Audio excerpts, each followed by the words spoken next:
Hello बच्चों, कैसे हो। स्वागत है आपका हिंदी निवास में। मैं पद्मलता। आज हम हिंदी फर्स्ट लैंग्वेज का पाठ पढ़ने जा रहे हैं जिसका नाम है नेताजी का चश्मा, जो स्वयं प्रकाश की लिखी कहानी है। आपको पाठ के नाम से ही पता चलता है कि यहाँ नेताजी के चश्मा के बारे में बताया गया है। मतलब नेताजी माने यहाँ पे नेताजी सुभाष चंद्र बोस। तो सुभाष चंद्र बोस जी के चश्मे के बारे में ये कहानी है। और इस कहानी में एक देशभक्त के बारे में बताया है कि देशभक्त यह इस कहानी में कैसा है और उसने अपनी देशभक्ति किस तरह दिखाई, इसके बारे में यहाँ पे लेखक ने वर्णन किया है। तो देशभक्ति दिखाने के लिए हमें जो है बॉर्डर पर जाकर, सरहद पर जाकर शत्रुओं से युद्ध करने की ही ज़रूरत नहीं होती। हम समाज में रहकर भी अपनी देशभक्ति दिखा सकते हैं। किस तरह हम इस देशभक्ति दिखा सकते हैं? समाज में जो भी अन्याय हो रहे हैं उस अन्याय के खिलाफ आवाज़ उठाना भी एक देशभक्ति कहलाती है। यानी अन्याय के खिलाफ जो भी आवाज़ उठाता है उनकी मदद करना भी एक देशभक्ति कहलाती है। ज़रूरतमंदों की मदद करना भी एक देशभक्ति कहलाती है। इस तरह देश का विकास करने में जो हम हमारा योगदान देते हैं वो भी एक प्रकार की देशभक्ति ही है। यहाँ इस पाठ में एक कैप्टन, जो एक बूढ़ा आदमी है, लंगड़ा आदमी है, उसने किस तरह अपनी देशभक्ति दिखाई, इसके बारे में यहाँ पे स्वयं प्रकाश जी ने वर्णन किया है। वह केवल एक देशभक्ति ही नहीं था कैप्टन, बल्कि देशभक्तों का भी प्रेमी था। क्योंकि नेताजी सुभाष चंद्र बोस जो है एक देशभक्त थे। उन्होंने अपने देश के लिए अपना पूरा जीवन बलिदान किया। तो उस तरह के देशभक्त का भी यह कैप्टन प्रेमी था। तो उसने किस तरह नेताजी को अपना चश्मा लगाया, इसका वर्णन इस पाठ में किया गया है। तो चलो पाठ की शुरुआत करते हैं। चलो बच्चों, स्वयं प्रकाश जी का परिचय देख लेते हैं। स्वयं प्रकाश जी का जन्म मध्य प्रदेश के इंदौर में 1947 में हुआ। उनके 13 कहानी संग्रह प्रकाशित है। उनमें से कुछ सूरज कब निकलेगा, आएंगे अच्छे दिन भी, आदमी जात का आदमी और संधान जो है महत्वपूर्ण है। स्वयं प्रकाश जी कहानियों के लिए नहीं बल्कि उपन्यास, निबंध, नाटक, इसके लिए भी वे प्रसिद्ध माने जाते हैं। उन्हें राजस्थान साहित्य अकादमी पुरस्कार, वनमाली स्मृति पुरस्कार, सुभद्रा कुमारी चौहान पुरस्कार, इस तरह पुरस्कारों से सम्मानित किया गया। और 7 दिसंबर 2019 में उनकी मृत्यु हुई। चलो विषय प्रवेश देख लेते हैं। चारों ओर सीमाओं से घिरे भूभाग का नाम ही देश नहीं होता। सीमा का मतलब यहाँ पे होता है बॉर्डर। तो चारों बॉर्डर से खींचे हुए जो भूभाग होता है उसे देश नहीं कहते। देश बनता है इसमें रहने वाले सभी नागरिकों, नदियों, पहाड़ों, पेड़ पौधों, वनस्पतियों और पशु पक्षियों से। देश कैसे बनता है? जिसमें सभी नागरिक होते हैं, नदियाँ होती हैं, पहाड़, पेड़ पौधे, वनस्पति, पशु पक्षी, इन सभी से मिलकर देश बनता है। इन सब से प्रेम करने तथा इनकी समृद्धि के लिए प्रयास करने का नाम देशभक्ति है। देशभक्ति किसे कहते हैं? तो इन सभी से प्रेम कर कर देश के विकास में अपना योगदान देना ही देशभक्ति कहलाती है। इस कहानी में देश के निर्माण में सब अपने अपने तरीके से सहयोग देते हैं। बड़े ही नहीं, बच्चे भी इसमें शामिल हैं। हालदार साहब ने पानवाले से पूछा, क्यों भाई, क्या बात है? यह तुम्हारे नेताजी का चश्मा हर बार बदल कैसे जाता है? पानवाले ने कहा, कैप्टन चश्मे वाला करता है। आइए उस चश्मे वाले के बारे में जानेंगे जो एक देशभक्ति की ही नहीं बल्कि देशभक्तों का भी प्रेमी है। देश के विकास में सिर्फ बड़े ही नहीं बल्कि बच्चे भी अपना सहयोग देते हैं। और इस कहानी में जो है मुख्य रूप से 3 कैरेक्टर्स है। एक तो पनवाड़ी, पनवाड़ी का मतलब जो पान बेचता है उसे पनवाड़ी कहते हैं। दूसरा हालदार साहब और तीसरा जो है कैप्टन चश्मे वाला, जो चश्मे बेचता है। हालदार साहब ने जब नेताजी की मूर्ति देखी तो पनवाड़ी से पूछा कि यह चश्मा जो है हमेशा नेताजी की मूर्ति पर कौन बदलते रहता है? तो पनवाड़ी ने कहा कि यह तो कैप्टन चश्मे वाला बदलता है। तो चलो विस्तार से पाठ पढ़ते हैं। हालदार साहब को हर 15वें दिन कंपनी के काम के सिलसिले में उस कस्बे से गुजरना पड़ता था। कस्बा बहुत बड़ा नहीं था। कस्बा का मतलब होता है गांव से बड़ा और शहर से छोटा, जिसे टाउन कहते हैं। और हालदार साहब किसी कंपनी में काम करते थे और उन्हें कंपनी के काम के सिलसिले में उस कस्बे से होकर गुजरना पड़ता था जहां नेताजी की मूर्ति थी। कस्बा बहुत बड़ा नहीं था, जिसे पक्का मकान कहा जा सके वैसे कुछ ही मकान, और जिसे बाजार कहा जा सके वैसा एक ही बाजार था। कस्बे में एक लड़कों का स्कूल, एक लड़कियों का स्कूल, एक सीमेंट का छोटा सा कारखाना, 2 ओपन एयर सिनेमा घर और एक नगर पालिका भी थी। कस्बा कैसा था? कस्बे में जो है बहुत से कच्चे मकान ही थे, मतलब बिल्डिंग जो है बहुत ही कम थे, पक्के मकान कम थे। और एक बाजार था। उसी तरह वहाँ उस टाउन में एक लड़कियों के लिए अलग स्कूल था और एक लड़कों के लिए अलग स्कूल था। और एक सीमेंट की एक छोटी सी फैक्ट्री थी। कारखाना का मतलब होता है फैक्ट्री। और 2 ओपन एयर सिनेमा घर थे और एक नगर पालिका भी थी। नगर पालिका का मतलब होता है म्यूनसिपाल्टी। नगर पालिका थी तो कुछ ना कुछ करती भी रहती थी।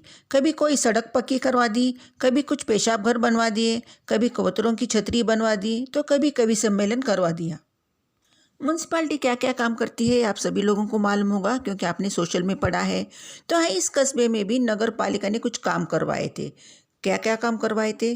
पक्की सड़क बनवा दी थी और उसी तरह कुछ पेशाब घर बनवाए थे। पेशाब घर का मतलब होता है पब्लिक टॉयलेट्स। उसी तरह कबूतरों की रहने की जो जगह होती है, जिसे कबूतरों की छतरी कहते हैं, वो बनवा दी थी।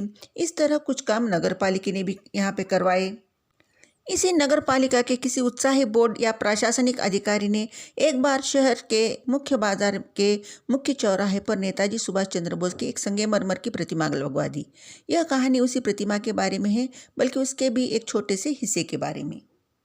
तो ये कहानी जो है उस नेताजी सुभाष चंद्र बोस की प्रतिमा के बारे में है, जो उस कस्बे का जो चौराहा था। चौराहा का मतलब होता है जहाँ 4 राहें मिलती है, उसे चौराहा कहते हैं।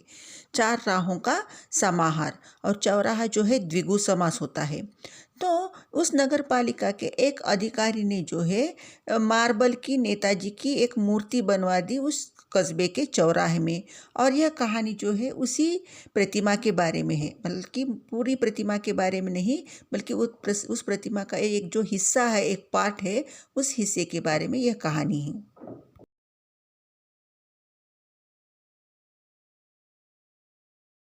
चलो बच्चों, अगला पैराग्राफ पढ़ लेते हैं। पूरी बात तो अब पता नहीं, लेकिन लगता है कि देश के अच्छे मूर्तिकारों की जानकारी नहीं होने के और अच्छी मूर्ति की लागत और अनुमान और उपलब्ध बजट से कहीं बहुत ज़्यादा होने के कारण काफ़ी समय ऊहा-पोह और चिट्ठी पत्री में बर्बाद हुआ होगा। और बोर्ड की शासनावधि समाप्त होने की घड़ियों में किसी स्थानीय कलाकार को ही अवसर देने का निर्णय किया होगा। अच्छी मूर्ति बनाने के लिए अच्छा मूर्तिकार चाहिए। लागत, लागत का मतलब होता है कॉस्ट। तो अच्छा मूर्तिकार लाने के लिए जो है बहुत ही पैसा खर्च होता है। तो उतना बजट जो है नगर पालिका के पास नहीं था। तो उन लोगों ने जो है बहुत सोच विचार और तर्क वितर्क के बाद, ऊहा-पोह का मतलब होता है तर्क वितर्क, सोच विचार।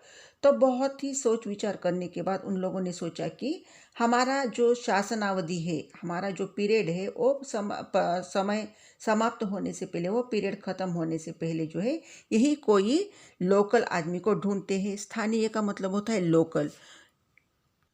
उन्होंने उस कस्बे के जो इकलौते ड्राइंग मास्टर थे हाई स्कूल के, जिनका नाम मोतीलाल था, उन्हें यह काम सौंप दिया और कह दिया कि 1 महीने में जो है मूर्ति बनाकर तैयार होनी चाहिए।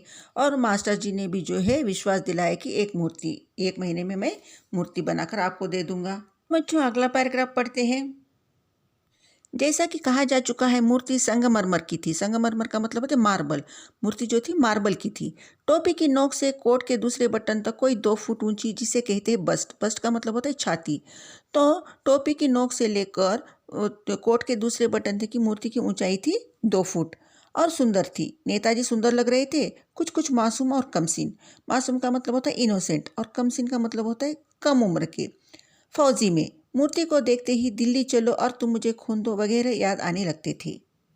जब भी हम नेताजी की कोई मूर्ति या कोई फोटो देखते हैं, तो हमें जो है हमेशा नेताजी जो है सोल्जर की वर्दी में, फौजी का मतलब होता है सोल्जर, सोल्जर की वर्दी में, सर पर टोपी और आंखों पे चश्मा, ये हमें ज़रूर नज़र आता है। और उन्हें देखते ही उनके जो नारे थे, नेताजी के कुछ नारे थे, तुम मुझे खून दो मैं तुम्हें आज़ादी दूंगा, दिल्ली चलो, जय हिंद, इस तरह के उनके कुछ नारे थे, ये याद आने लग जाते हैं।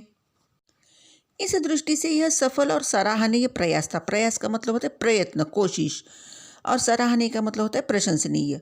तो यह मूर्ति जो है प्रशंसनीय योग्य थी। केवल एक ही चीज़ की कसर थी जो देखते ही खटकती थी। नेताजी की आंखों पर चश्मा नहीं था। दिखने में तो बहुत मूर्ति सुंदर लगती थी, लेकिन सिर्फ एक बात की कमी थी उस मूर्ति में, उनके मूर्ति पर चश्मा नहीं था।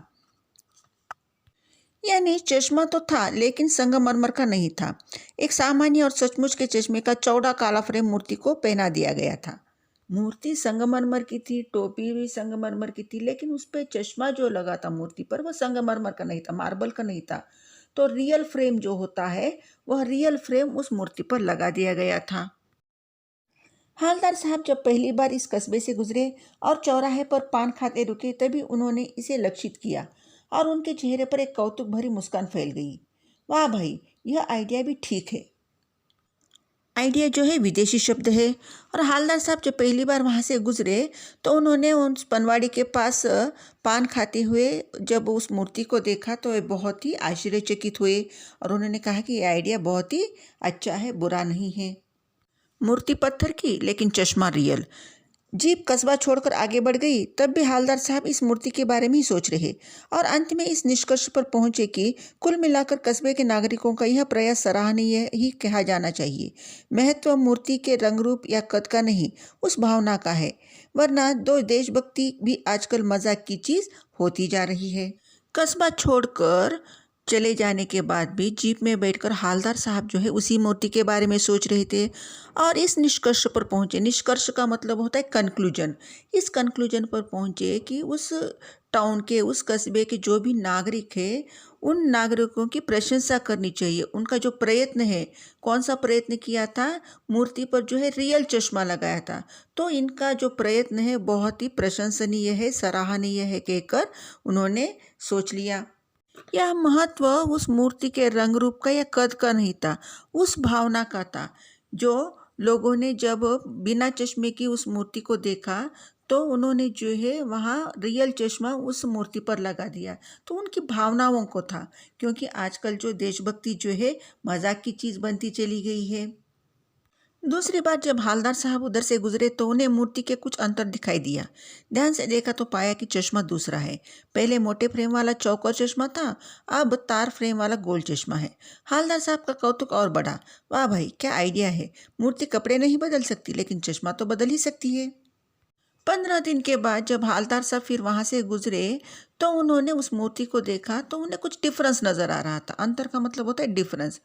तो उन्होंने जब कीनली ऑब्जर्व किया तो उन्हें नज़र आया कि ये चश्मा तो अलग है, पहले चश्मा अलग था अब अलग है। तो वे कहने लगे कि मूर्ति कपड़े तो नहीं बदल सकती लेकिन चश्मा ज़रूर बदल रही है। तीसरी बार फिर नया चश्मा था। हालदार साहब की आदत पड़ गई, हर बार कस्बे से गुजरते समय चौराहे पर रुकना, पान खाना और मूर्ति को ध्यान से देखना। एक बार जब कौतूहल दुर्दमनीय हो उठा तो पान वाले से ही पूछ लिया, क्यों भाई, क्या बात है, यह तुम्हारे नेताजी का चश्मा हर बार बदल कैसे जाता है।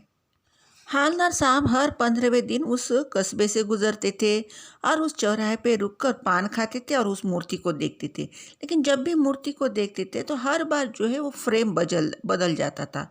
तो उनकी क्यूरियसिटी बढ़ गई। कौतूहल का मतलब होता है क्यूरियसिटी। उनकी क्यूरियसिटी बढ़ गई और उन्होंने पान वाले से पूछा कि इस तरह चश्मा बदल कैसे जाता है। पान वाले के खुद के मुंह से पान ठूसा हुआ था। वह एक काला मोटा और खुशमिजाज आदमी था। हालदार साहब का प्रश्न सुनकर वह आंखों ही आंखों में हंसा। उसकी तोंद थिरकी। पीछे घूमकर उसने दुकान के नीचे पान थूका और अपनी लाल काली बत्ती सी दिखाकर बोला, कैप्टन चश्मे वाला करता है। आपको एग्जाम में पान वाले का चरित्र चित्रण कीजिए कहकर अगर पूछा गया तो पान वाले के बारे में लिखना है। तो पान वाला दिखने में कैसा दिखता था कि काला मोटा था, उसकी तोंद निकली हुई थी, पान खाने की वजह से उसके दांत काले पीले पड़ गए थे और वो हमेशा जो है कोई भी बात मजाक में लेता था और हमेशा जो है सामने वाला का मजाक उड़ाना उसकी आदत थी। जब हालदार साहब ने उस मूर्ति के चश्मे के बारे में पूछा तो वह हंसते हुए अपने दांत निकाल कर बताता है कि यह काम तो कैप्टन चश्मे वाला है, वही इस फ्रेम को बदलते रहता है। चलो बच्चों, अगला पैराग्राफ पढ़ लेते हैं। क्या करता है? हालदार साहब कुछ समझ नहीं पाए। चश्मा चेंज कर देता है, पान वाले ने समझाया। क्या मतलब? क्या चेंज कर देता है? हालदार साहब अब भी समझ नहीं पाए। पनवाड़ी की बात हालदार साहब की समझ नहीं आ रही थी। वे बार बार पूछने लगे कि क्या चेंज करता है। कोई गिराक आ गया समझो, उसको चौड़े चौखट चाहिए तो कैप्टन किधर से लाएगा? तो उसको मूर्ति वाला दे दिया, उधर दूसरा बिठा दिया। पनवाड़ी हालदार साहब को समझाता है कि अगर कोई ग्राहक आता है, ग्राहक का मतलब होता है ग्राहक, कस्टमर जिसे हम कहते हैं, तो कस्टमर को अगर स्क्वायर टाइप वाला अगर फ्रेम चाहिए तो उसके पास तो एक्स्ट्रा फ्रेम होती नहीं है, तो जो मूर्ति पर लगाई हुई स्क्वायर फ्रेम है वो उसे कस्टमर को दे देता है और उसकी जगह जो है उसके पास जो भी दूसरी फ्रेम होती है वह फ्रेम फिर मूर्ति पर लगा देता है, कहकर हालदार साहब को उस पनवाड़ी ने समझा दिया। अब हालदार साहब को बात कुछ कुछ समझ में आई।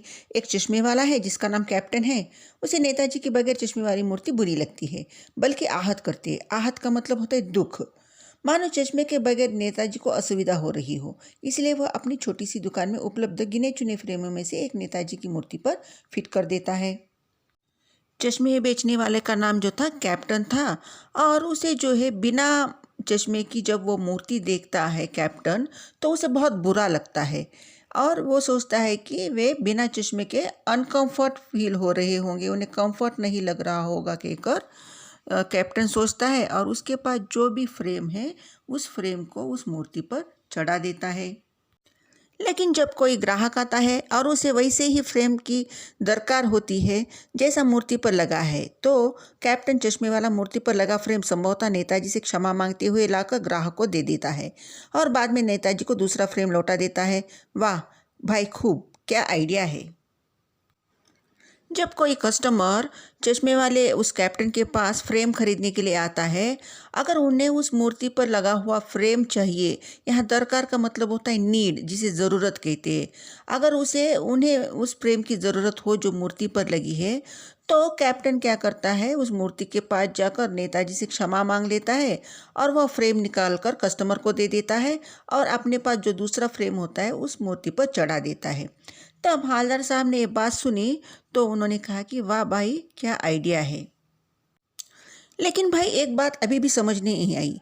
हालदार साहब ने पान वाले से फिर पूछा, नेताजी का ओरिजिनल चश्मा कहाँ गया? ओरिजिनल ये जो है विदेशी शब्द है। पान वाला पान मुंह में ठूस चुका था। दोपहर का समय था, दुकान पर भीड़ भाड़ अधिक नहीं थी। वह फिर आंखों ही आंखों में हंसा। उसकी तोंद थिरकी, कत्ते की डंडी फेंक पीछे मुड़कर उसने नीचे पीक थूकी और फिर मुस्कुराता हुआ बोला, मास्टर बनाना भूल गया। हालदार साहब ने जब ओरिजिनल चश्मे के बारे में पान वाले से पूछा तो उस वक्त वह मुंह में पान ठूसा हुआ था और दोपहर का समय होने के कारण दुकान पर ज़्यादा भीड़ नहीं थी, तो उसने फिर वो पीक नीचे थूकी और हंसता हुआ बोला कि मास्टर जो है बनाना भूल गया। चलो बच्चों, अगला पैराग्राफ पढ़ लेते हैं। पान वाले के लिए यह एक मज़ेदार बात थी, लेकिन हालदार साहब के लिए चकित और द्रवित करने वाली। यानी वह ठीक ही सोच रहे थे। मूर्ति के नीचे लिखा मूर्तिकार मास्टर मोतीलाल वाकई कस्बे का अध्यापक था। बेचारे ने महीने भर में मूर्ति बनाकर पटक देने का वादा कर दिया होगा, बना भी ली होगी, लेकिन पत्थर में पारदर्शी चश्मा कैसे बनाया जाए कांच वाला, यह तय नहीं कर पाया होगा, या कोशिश की होगी और असफल रहा होगा, या बनाते बनाते कुछ और बारीकी के चक्कर में चश्मा टूट गया होगा, या पत्थर का चश्मा अलग से बनाकर फिट किया होगा और वह निकल गया होगा। उफ। शायद पान वाला ज़्यादा पढ़ा लिखा न होने के कारण उसे नेताजी के बारे में ज़्यादा जानकारी नहीं थी, इसीलिए उसने बड़े साधारण से कह दिया कि मास्टर बनाना भूल गया। लेकिन हालदार साहब ये सोचकर चकित हो गए। चकित होना मतलब सरप्राइज होना, और उन्हें ये बात जो है बहुत ही मतलब वो बहुत ही इमोशनली फील हुए। द्रवित करना का मतलब होता है जब कोई बात मन को छू जाती है और हम इमोशनली फील होते हैं, उसे द्रवित करना कहते हैं। क्यों उनका मन द्रवित हो गया, क्यों इमोशनली वे फील हो गए? क्योंकि एक मास्टर को जो है नेताजी के बारे में ज़्यादा जानकारी होती है, फिर भी इतनी महत्वपूर्ण बात कैसे भूल गए? यह बात सोचकर हालदार साहब को आश्चर्य भी हुआ और उन्हें बुरा भी लगा। और उस मूर्ति के नीचे जो है उस मास्टर जी का नाम लिखा होता। फिर हालदार साहब सोचने लगे कि शायद मास्टर जी को समझ नहीं आया होगा कि इस मूर्ति पर जो है किस तरह पत्थर का चश्मा बनाते हैं, या फिर उन्होंने चश्मा बनाया भी होगा और शायद टूट भी गया होगा। इस तरह के तरह तरह के ख्याल उनके मन में आने लगे। चलो बच्चों, अगला पैराग्राफ पढ़ते हैं। हालदार साहब को यह सब कुछ बड़ा विचित्र और कौतुक भरा लग रहा था। इन्हीं ख्यालों में खोए खोए पान के पैसे चुकाकर चश्मे वाले की देशभक्ति के समक्ष नतमस्तक होते हुए वह जीप की तरफ चले। फिर रुके, पीछे मुड़े और पान वाले के पास जाकर पूछा, क्या कैप्टन चश्मे वाला नेताजी का साथी है या आज़ाद हिंद फौज का भूतपूर्व सिपाही? मास्टर जी चश्मा बनाना भूल गए। यह बात जो है हालदार साहब को बहुत ही विचित्र लगी और वे कैप्टन की जो देशभक्ति थी उस देशभक्ति को उन्होंने मन में ही कैप्टन को उन्होंने प्रणाम किया। नतमस्तक होना का मतलब होता है अभिवादन करना। तो और यह सोचते सोचते वे आगे जा रहे थे जीप की ओर। फिर वे अचानक मुड़े और फिर पान वाले से जाकर पूछा कि यह कैप्टन क्या आज़ाद हिंद फौज का कोई भूतपूर्व सिपाही था या नेताजी का साथी था? कहकर वे पूछने लगे। पान वाला नया पान खा रहा था।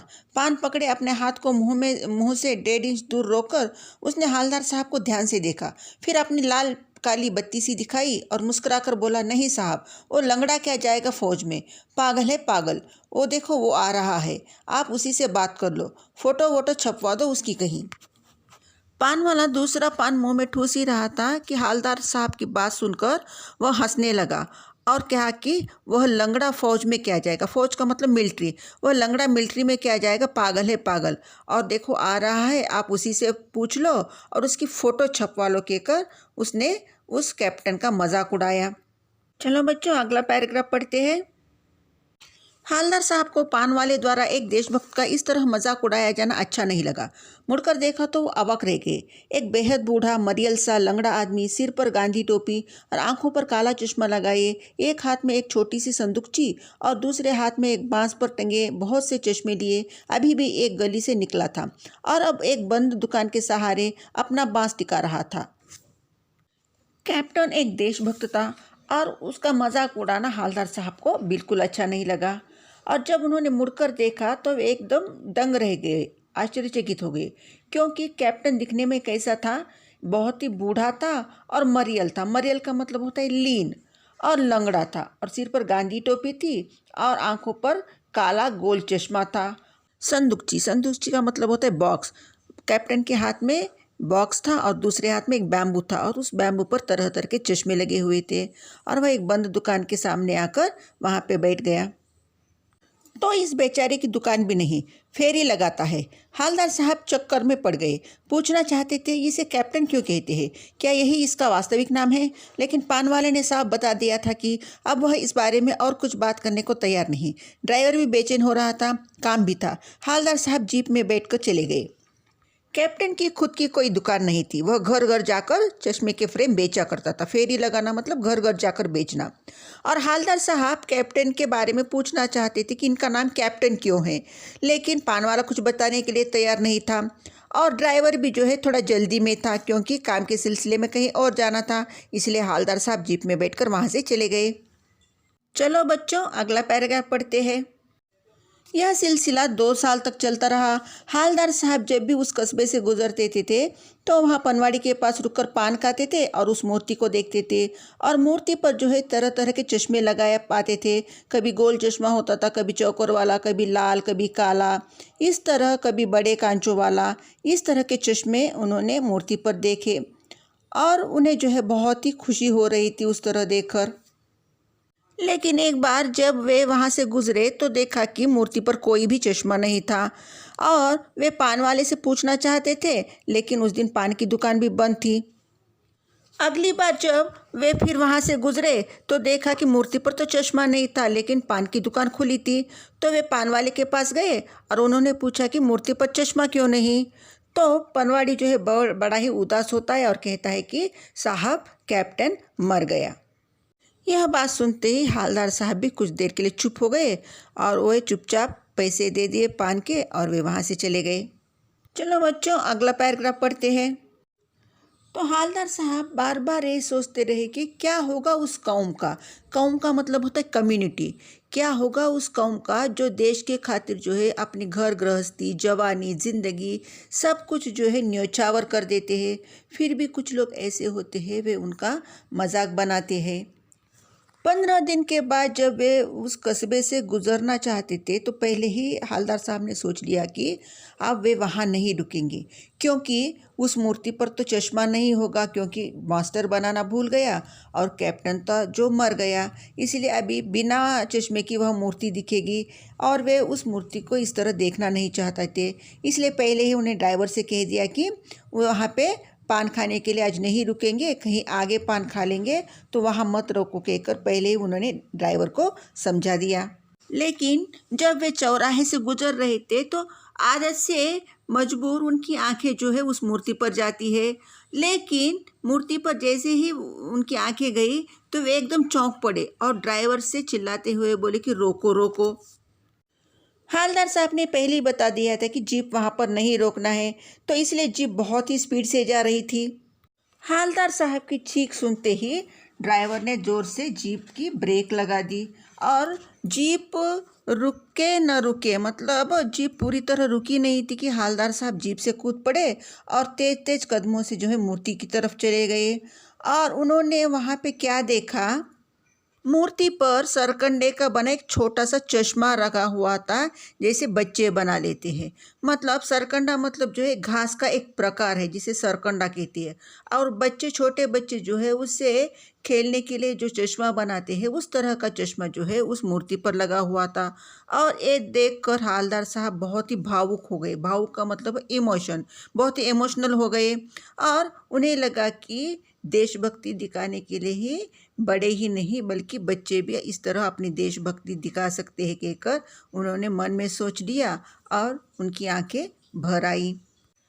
बच्चों, आशा करती हूँ कि आपको ये पाठ ज़रूर समझ आया होगा। अगर समझ आया है तो लाइक कीजिए, शेयर कीजिए, सब्सक्राइब कीजिए और अपने दोस्तों से भी सब्सक्राइब करवाइए। धन्यवाद।